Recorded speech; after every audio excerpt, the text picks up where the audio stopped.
ಸ್ತೋತ್ರ. ಈ ದಿನದ ನನ್ನ ಸಂದೇಶದ ಶೀರ್ಷಿಕೆ, ನಮಗೆ ಬಹಳ ದೊಡ್ಡ ಬಹುಮಾನವೇ ಅದು ದೇವರ ರಕ್ಷಣೆ. ನಾನು ತೆಗೆದುಕೊಂಡಂಥ ದೇವರ ವಾಕ್ಯ ರೋಮಾಪುರದವರಿಗೆ 6:23 ಯಾಕಂದರೆ ಪಾಪವು ಕೊಡುವ ಸಂಬಳ ಮರಣ, ದೇವರ ಉಚಿತಾರ್ಥ ವರವು ನಮ್ಮ ಕರ್ತನಾದ ಯೇಸುವಿನಲ್ಲಿರುವ ನಿತ್ಯ ಜೀವ. ಪ್ರಿಯರೇ, ಇಂದು ನಾವು ಸುವಾರ್ತೆಯ ಸಂಪೂರ್ಣ ಅರ್ಥ ಹೊಂದಿರುವಂಥ ಒಂದು ಶಕ್ತಿಯುತವಾಗಿರುವಂಥ ಒಂದು ವಾಕ್ಯವನ್ನು ನಾವು ಓದಿದ್ದೇವೆ. ಈ ವಾಕ್ಯದಲ್ಲಿ ನಮಗೆ 2 ವಿಷಯಗಳನ್ನು ತಿಳಿಸ್ತದೆ. ನಾವು ಸಂಪಾದಿಸುವಂಥದ್ದು ಮತ್ತು ದೇವರು ಕೊಡುವಂಥದ್ದು. ಒಂದು ಸಂಬಳ, ಮತ್ತೊಂದು ಉಚಿತಾರ್ಥವರ. ಇದರ ವ್ಯತ್ಯಾಸವೇನು?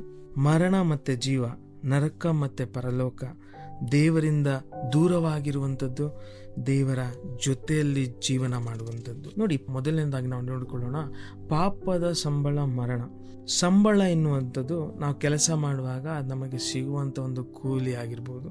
ನಾವು ಕೆಲಸ ಮಾಡಿದಾಗ ಹಣ ಸಿಗುತ್ತೆ. ಅದೇ ರೀತಿ ನಾವು ಪಾಪದಲ್ಲಿ ಏನೆಲ್ಲ ಸಂಪಾದನೆ ಮಾಡಿದ್ರೂ ಅದು ಸಂತೋಷ ನಮಗೆ ಕೊಡಲ್ಲ, ಆಶೀರ್ವಾದವಾಗಿರೋದೇ ಇಲ್ಲ. ಅದು ನಮಗೆ ಮರಣವಾಗಿರುತ್ತೆ ಹೊರತು ನಮಗೇನು ಬೇರೆ ಏನು ಸಿಗಲಿಕ್ಕೆ ಸಾಧ್ಯತೆ ಇಲ್ಲ. ಇದು ಕೇವಲ ದೇಹದ ಮರಣವಲ್ಲ. ಇಲ್ಲಿ ಮರಣ ಎಂಬುದಾಗಿ ನಾವು ನೋಡುವಾಗ ಇದು ಕೇವಲ ದೇಹದ ಮರಣವಲ್ಲ. ಎಲ್ಲರೂ ದೇಹದಲ್ಲಿ ಸಾಯುತ್ತಾರೆ, ಆದರೆ ಇಲ್ಲಿ ದೇವರ ವಾಕ್ಯ ಹೇಳುತ್ತಾ ಇರುವಂಥದ್ದು ಆತ್ಮಿಕವಾದಂಥ ಮರಣ, ದೇವರಿಂದ ದೂರವಾಗುವಂಥ ಒಂದು ಮರಣ. ಪಾಪವು ನಮ್ಮನ್ನು ದೇವರ ಸನ್ನಿಧಿಯಿಂದ ದೂರ ಮಾಡುತ್ತೆ. ಪಾಪವು ನಮ್ಮನ್ನು ದೇವರ ಶಕ್ತಿಯಿಂದ ನಮ್ಮನ್ನು ದೂರ ಮಾಡುತ್ತೆ. ಪಾಪವು ನಮ್ಮನ್ನು ದೇವರ ಶಾಂತಿಯಿಂದ ನಮ್ಮನ್ನು ದೂರ ಮಾಡುತ್ತೆ. ಅದೇ ಪಾಪವು ದೇವರ ಚಿತ್ತದಿಂದ ನಮ್ಮನ್ನು ಬೇರ್ಪಡಿಸುತ್ತೆ. ಅದು ಸಣ್ಣ ಪಾಪವೇ ಆಗಿರಲಿ, ದೊಡ್ಡ ಪಾಪವೇ ಆಗಿರಲಿ, ಅಥವಾ ಗುಪ್ತ ಪಾಪವೇ ಆಗಿರಲಿ, ಅದು ಮರಣಕ್ಕೆ ನಮ್ಮನ್ನು ಕರೆದುಕೊಂಡು ಹೋಗುತ್ತೆ. ನೋಡಿ, ಸತ್ಯವೇದ ಅಥವಾ ಬೈಬಲ್ ನಮಗೆ ಕೆಲವು ಪಾಪಗಳು ಮರಣವನ್ನು ತೆಗೆದುಕೊಂಡು ಬರುತ್ತೆ ಅಂತ ಹೇಳಿಲ್ಲ, ಆದರೆ ಪಾಪವೇ ಮರಣವನ್ನು ಕೊಡುತ್ತೆ ಎಂಬುದಾಗಿ ಹೇಳುತ್ತೆ.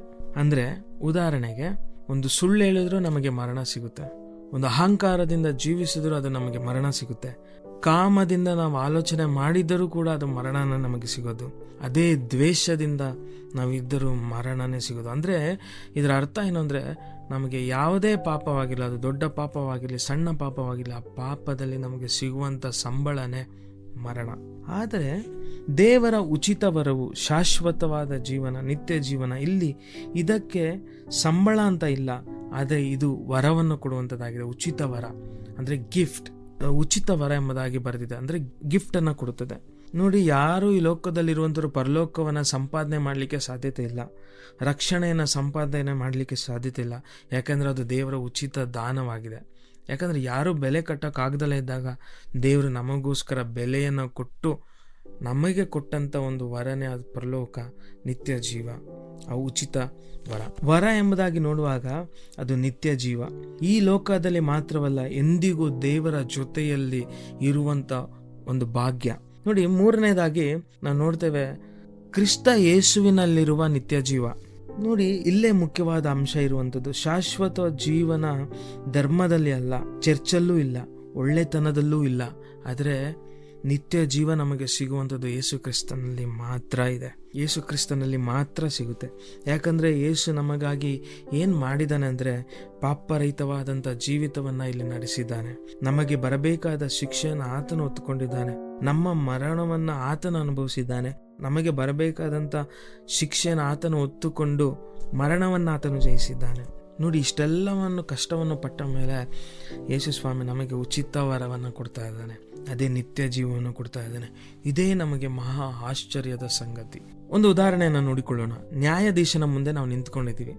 ನ್ಯಾಯಾಧೀಶನ ಹೇಳ್ತಾನೆ, ನೀನು ಅಪರಾಧಿ ಆಗಿದೆಯಾ, ನಿನಗೆ ದಂಡನೆ ಏನು ಅಂದರೆ ಗಲ್ಲು ಶಿಕ್ಷೆ ಅಥವಾ ನಿನಗೆ ಮರಣ ಶಿಕ್ಷೆಯನ್ನು ನಾವು ದಂಡಿಸ್ತಾ ಇದ್ದೇವೆ ಎಂಬುದಾಗಿ ಹೇಳ್ತಾನೆ.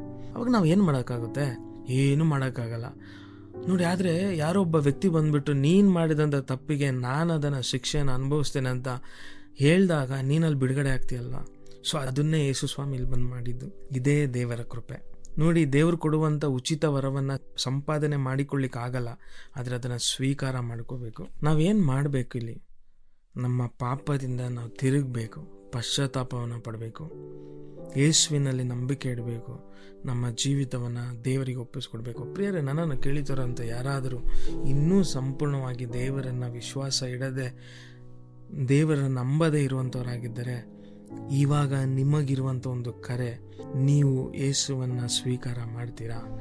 ನಿಮಗಾಗಿ ಕೊಟ್ಟಂಥ ಉಚಿತ ವರವನ್ನು ಸ್ವೀಕಾರ ಮಾಡಿಕೊಳ್ಳಿಕ್ಕೆ ನೀವು ಸಿದ್ಧರಾಗಿದ್ದೀರಾ? ಇದನ್ನು ಸ್ವೀಕಾರ ಮಾಡಿಕೊಳ್ಳೋರಿಗೆ ನಿತ್ಯ ಜೀವ ಇದೆ. ಇದೆಲ್ಲವೂ ನಿಮಗೆ ಬಿಟ್ಟಿದ್ದು. ನೀವು ಸ್ವೀಕಾರ ಮಾಡಿಕೊಳ್ಳ್ರಿ, ದೇವರು ನಿಮಗೆ ರಕ್ಷಣೆಯನ್ನು ಕೊಡ್ತಾನೆ. ದೇವರು ನಿಮ್ಮನ್ನು ಆಶೀರ್ವದಿಸಲಿ. ಆಮೇಲೆ ಈ ಕಾರ್ಯಕ್ರಮದ ಬಗ್ಗೆ ನಿಮ್ಮ ಅಭಿಪ್ರಾಯ, ಸಲಹೆಗಳು ಹಾಗೂ ಯಾವುದೇ ಪ್ರಾರ್ಥನಾ ಮನವಿಗಳಿದ್ದಲ್ಲಿ ನಮ್ಮ ದೂರವಾಣಿ ಸಂಖ್ಯೆಗೆ ನೀವು ಕರೆ ಮಾಡಬಹುದು. ನಮ್ಮ ದೂರವಾಣಿ ಸಂಖ್ಯೆ 996026065453. ನಿಮ್ಮ ಅಭಿಪ್ರಾಯಗಳನ್ನು ಇಮೇಲ್ ಮೂಲಕವೂ ನಮಗೆ ತಿಳಿಸಬಹುದು. ನಮ್ಮ ಇಮೇಲ್ ID info@fibaonline.org. ವಂದನೆಗಳು.